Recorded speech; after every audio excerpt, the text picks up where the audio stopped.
Le mercato hivernal 2023 a pris fin hier 31 janvier. Dans cette vidéo, on va faire le récapitulatif des transferts des joueurs sénégalais les plus remarquables durant cette fenêtre des transferts. Mais avant de démarrer, n'oubliez pas de vous abonner et d'activer la cloche de notification pour ne rater aucune de nos prochaines vidéos.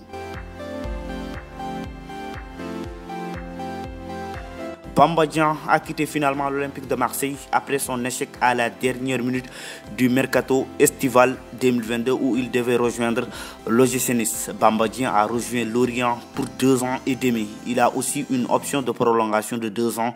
En cas de bonne performance avec les Merlus, les Lorientais ont déboursé près de 10 millions d'euros pour s'attacher les services de l'attaquant sénégalais de 23 ans après le refus du Nigérian Terem Moffi de rejoindre l'Olympique de Marseille. C'est ce deal qui devait permettre à Bamba Dieng de signer à Lorient sans ces 10 millions d'euros, mais finalement l'attaquant nigérian a décidé de signer à Nice. L'autre Sénégalais de Marseille a aussi quitté le club phocéen. Pape Gueye a rejoint le FC Séville en Espagne. Le milieu de terrain sénégalais de 24 ans est prêté chez les Andalous jusqu'à la fin de la saison. Pape Gueye part rejoindre son ancien coach à Marseille, l'Argentin Jorge Sampaoli, qui faisait beaucoup confiance à Pape Gueye la saison dernière à Marseille. Depuis l'arrivée d'Igor Tudor, Pape Gueye peine à avoir du temps de jeu à Marseille. Il part donc en Espagne pour aider les Sévillans qui sont en difficulté depuis le début de la saison. Pape Gueye devrait retourner en Espagne en fin de saison puisqu'il n'y a pas d'option d'achat dans son transfert.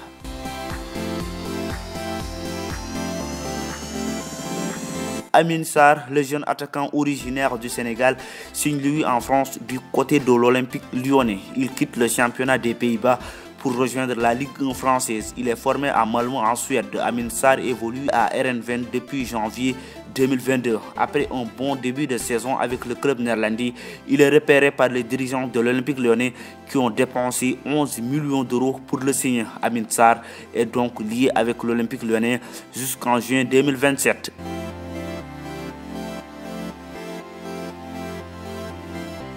Ibrahima Niane a un nouveau challenge. Après avoir passé près de 6 saisons avec le FC Metz, Ibrahima Niane change de club. L'attaquant sénégalais de 23 ans part en prêt au SCO d'Angers. Il est prêté pour les 6 prochains mois pour aider les Angevins à se maintenir en Ligue 1 française. Il y a une option d'achat dans le prêt de l'ancien joueur de Génération Foot. Le jeune attaquant sénégalais Alioune Badara Baldé était prêté depuis juin dernier par Feyenoord Rotterdam au FC Dordrecht en 2e division néerlandaise. Après 8 buts marqués en 15 rencontres, il quitte les Pays-Bas pour la Suisse. Alioune Baldé est vendu par Feyenoord à Lausanne Sport. L'ancien joueur de Casa Sport a signé un contrat qui va expirer en juin 2026 avec le club suisse.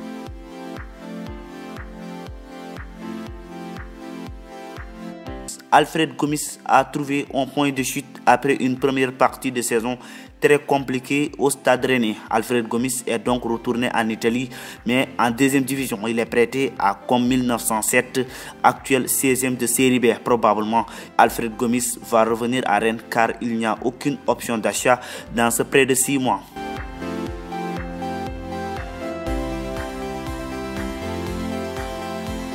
On termine avec le prêt de Famara Diédhiou en Espagne. L'attaquant sénégalais a rejoint Granada, actuel 6e de la 2e division espagnole. Lui aussi a très peu joué cette saison avec son club turc. Famara Diédhiou jouait en Turquie avec Alliance Sport. Après la Coupe du Monde 2022, il veut se relancer en Espagne en 2e division. C'est fini pour cette vidéo. On se retrouve à la prochaine fois pour une autre vidéo sur FootScene.